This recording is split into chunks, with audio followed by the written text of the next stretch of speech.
இன்றைக்கும் திரும்ப வந்து இந்த அழுகை காட்சிகள் தான் அதிகமாக இருக்க போதா அப்படின்னு நம்ம யோசிச்சுட்டு இருக்கும் பொழுது 2 பெர்ஃபார்மன்ஸும் ஒரு ஷாக்கிங்கான விஷயமும் இன்றைக்கி பாக்யலட்சுமி சீரியலில் வந்து உண்மையிலே வந்து பார்க்க வச்சுச்சு அப்படின்னு சொல்லலாம்.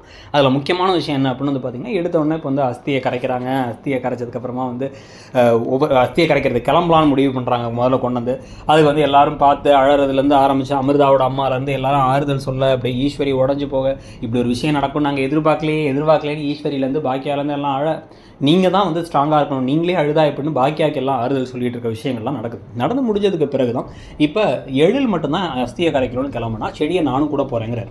நீங்கள் பண்ணக்கூடாது மாப்பிள்ளைங்கிறாங்க. உடனே வந்து இல்லை நான் பரவாயில்ல, நான் கூட மட்டும் போகிறேன் அப்படின்னு சொல்லிட்டு வந்து இப்போ ஜோசப்போடு சேர்ந்து பழனிசாமியோடு சேர்ந்து எல்லாரும் சேர்ந்து கிளம்பி போகிறாங்க. ஸோ அவங்கெல்லாம் கிளம்பி அங்கே போகும்பொழுது இங்கே வந்து பார்த்திங்க அப்படின்னா வந்து குடும்பமே அப்படியே இடிஞ்சு போய் உட்காந்துருக்கு. அங்கே வந்து அஸ்தியை கரைச்சதுக்கு பிறகு செழியனுடைய உண்மையிலே வந்து மனசுலேருந்து அப்படியே மனப்பூர்வமான ஒரு பெர்ஃபார்மன்ஸ் இருந்துச்சு.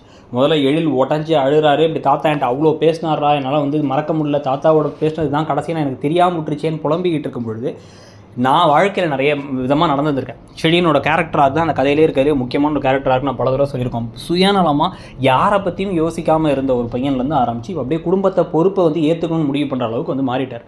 விகாஸுடைய நடிப்பு இன்றைக்கி பயங்கரமாக இருந்துச்சு. இந்த ஒரு இடத்துலலாம் வந்து இந்த கமல்ஹாசன் சாரோட இன்ஃப்ளூயன்ஸோட தெரிகிற மாதிரிலாம் வந்து நடிச்சிருந்தார். என்ன சொல்கிறார் அப்படின்னா வந்து அவர் என்ன நடந்தாலும் சரி, இதுக்கப்புறம் வந்து இந்த வீட்டோட எல்லா பொறுப்பையும் நான் தான் எடுத்துக்க போகிறேன். நான் தான் வீட்டில் பெரியவன், அப்பா கிடையாது. இப்போ அப்பா விட்டு போயாச்சு. தாத்தா வந்து நம்மளை விட்டு உலகத்தை விட்டே போயிட்டார். இப்போ இதுக்கப்புறம் அம்மாவை இனியாவை பார்த்துக்க வேண்டியது என் பொறுப்பு. நீ கஷ்டப்படக்கூடாது, நீ எங்கேயும் போகிறா அது பண்ணலாம்னு சொல்லக்கூடாது. உன் கனவு நோக்கி நீ போ, அதுக்கு நான் கூட இருப்பேன், அவ்வளோதான். இதுக்கப்புறம் நான் சொல்கிறத நீ கேளு அப்படின்னு சூப்பராக பண்ணியிருந்தார். இன்னொரு பக்கம் வந்து பார்த்திங்க அப்படின்னா வந்து இப்போ கோபி அவர் தனியாக அஸ்தி கரைக்கிறாரு. அஸ்தி கரைச்சி கொண்டு போய் வந்து அதெல்லாம் வந்து ராதிகாவோட சேர்ந்து அஸ்தியை கொட்டதுக்கு பிறகு என்ன சொல்கிறாருன்னா, என் வாழ்நாள் முழுக்க என்னை ஒரு பாவத்தை தலையில் சுமக்க வச்சுட்டாங்க. என் அப்பாவுக்கு ரொம்ப நல்ல பையனாக தான் நான் நடந்துருக்கேன். அவர் வந்து அவர் சொன்ன சட்டையை தான் போடணுங்குவார், அவர் கீழ்ச்ச கோட்டை தான் வந்து தாண்டாமல் இருக்கணுங்குவார், அவர் சொன்ன பொண்ணை கல்யாணம் பண்ணிக்க சொன்னார். இன்னும் எல்லா விஷயமும் நடந்துச்சு. எல்லாத்தையும் நான் பொறுத்துக்கிட்டு நல்ல பையனாக இருந்தேன்.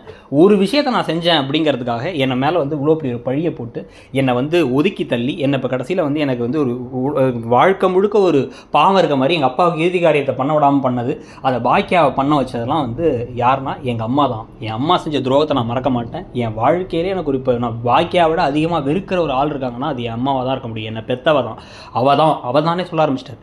அவள் தான் வந்து என்னை பற்றி கவலைப்படாமல் என்னை ஒதுக்கி தள்ளி இப்படி பண்ணிட்டாங்க, நான் விடமாட்டேன், என் கூட நீ உறுதியாக நிற்கிறதுக்கு தேங்க்ஸ் ராதிகா, நான் பழி வாங்கியே தீருவேன் அப்படின்னு வந்து ஒரு வைராக்கியமான முடிவு எடுக்கிறாரு. ஸ்ட்ராங்கான முடிவு எடுக்கிறத பார்த்தா நமக்கு இப்போ தான் வந்து கோபி வெர்சஸ் ஈஸ்வரிங்கிறது கொஞ்சம் எதிர்பார்க்காத ட்ராக்காக இருக்குது.